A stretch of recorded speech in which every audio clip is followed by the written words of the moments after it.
Boa noite, hoje é 25 de outubro de 2023. Está começando mais um programa Outubro. Em recente entrevista à revista Fórum, o ministro do Trabalho do governo Lula, Luiz Marinho, voltou a defender a redução da jornada de trabalho no Brasil. Pela Constituição, a jornada do trabalhador brasileiro é de 44 horas. Marinho propõe uma semana de 4 dias, o que, mantidas as 8 horas diárias de trabalho, resultaria em 32 horas semanais de trabalho, ou, pelo menos no primeiro momento, na redução para 40 horas de jornada por semana, ou 5 dias de 8 horas. O Brasil está preparado para uma movimentação dessas? Quais os impactos sociais e econômicos de tal mudança? Trabalharemos menos para que todos trabalhem?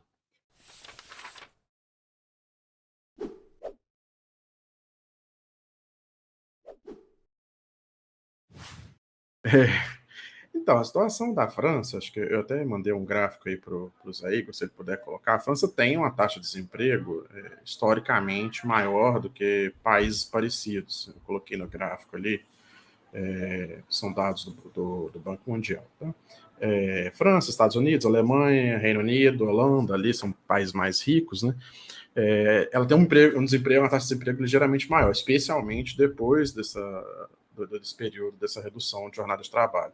Mas, né, para efeito de comparação, eu coloquei ali a Grécia e a Espanha, que são países da União Europeia também, né, que tem uma taxa de desemprego muito maior.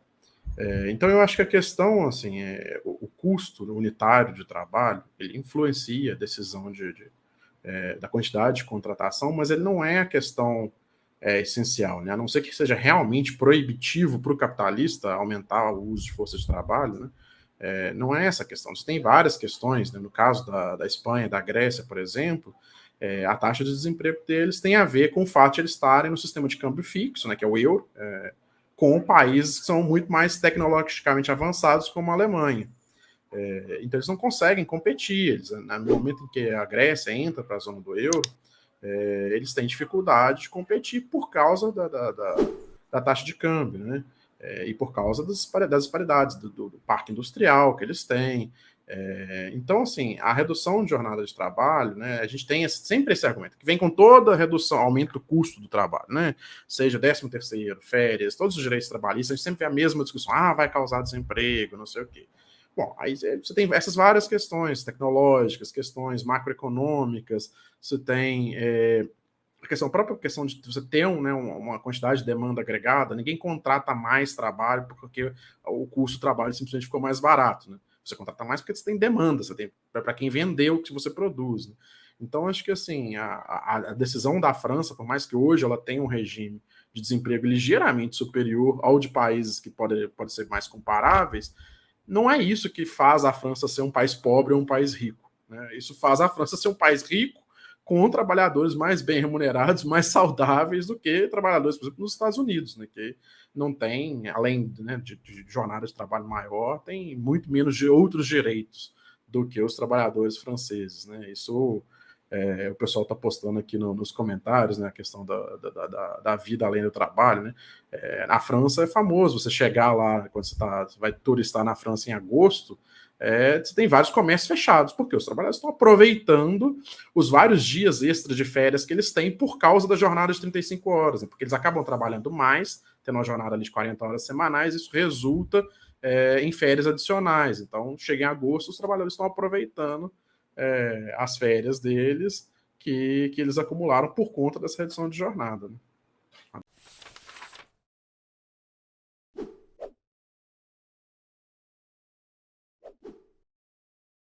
Bom, eu acho que a gente tem que pensar uma questão.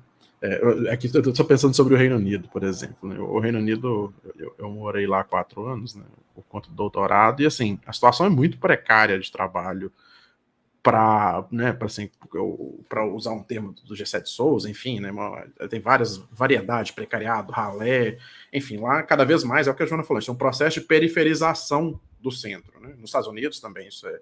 E no Reino Unido é um caso em que o nível, a taxa de desemprego do Reino Unido, ela é mascarada, por exemplo, pela existência de contratos 0 horas.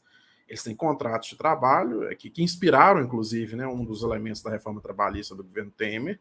Eles têm contratos em que a pessoa tem um contrato com a empresa, em que ela tem 0 horas contratadas de trabalho e ela é convocada para trabalhar, inclusive o prazo que ela tem que receber, esse aviso prévio de que ela tem que comparecer ao trabalho, é extremamente curto. Então, às vezes, no dia antes, a pessoa é avisada: olha, amanhã você tem que estar aqui às 8 da manhã, e no outro dia ela pode não ser chamada. Então, a diferença entre Reino Unido e França, por exemplo, mascara, né, o desemprego superior francês, porque ele é um desemprego aberto, né? E isso é uma coisa que pode ser trazida para a nossa realidade também, né? Que eu estou com um dado aqui, ó, a informalidade agora em agosto estava em 39,1%. E se a gente pegar o que o IBGE calcula como que ele chama de subocupação composta, que nisso aí vão entrar todas as pessoas que estão desempregadas, né, abertamente desempregadas, entram as pessoas que estão trabalhando horas insuficientes também. Se você pegar todo mundo aqui que não está satisfeito com a sua condição de trabalho, basicamente, né, em termos de quantidade de trabalho que a pessoa tem acesso, né, que lhe é oferecido a oportunidade de trabalhar. A subocupação composta está em 17,7% no Brasil. A taxa de desemprego está em 7,6%, se eu não me engano, falando de cabeça aqui. Então, a gente tem uma situação em que realmente discutir, por exemplo, a redução de jornada, quando você tem um grau de informalidade, quando você tem acesso a formas de precarização do trabalho, seja mascarar, né, a relação de trabalho, como é feito pelas plataformas, seja pela informalidade, a gente tem que levar essa discussão, essa questão toda em consideração quando a gente fala de redução da jornada. E de qualquer outro direito formal ao trabalho, né? Não adianta a gente garantir um direito formal, sendo que uma parcela enorme da força de trabalho não vai ter acesso a esse direito porque ela está num regime de trabalho que não corresponde ao regime que lhe garante esse direito, né, esse novo direito. E isso como a Joana falou, acho uma questão muito importante, né? Cada vez mais a realidade até no centro do capitalismo, né? Inclusive, a gente tem que conversar sobre a questão da imigração para esses países. Ela gera um exército de reserva, uma força de trabalho informal, que começa a pressionar os trabalhadores que têm acesso ao mercado formal de direitos, né? E por mais que eles tenham todo o discurso anti-imigração, para os capitalistas do centro, a imigração cumpre um papel de reduzir o custo da força de trabalho do país, né?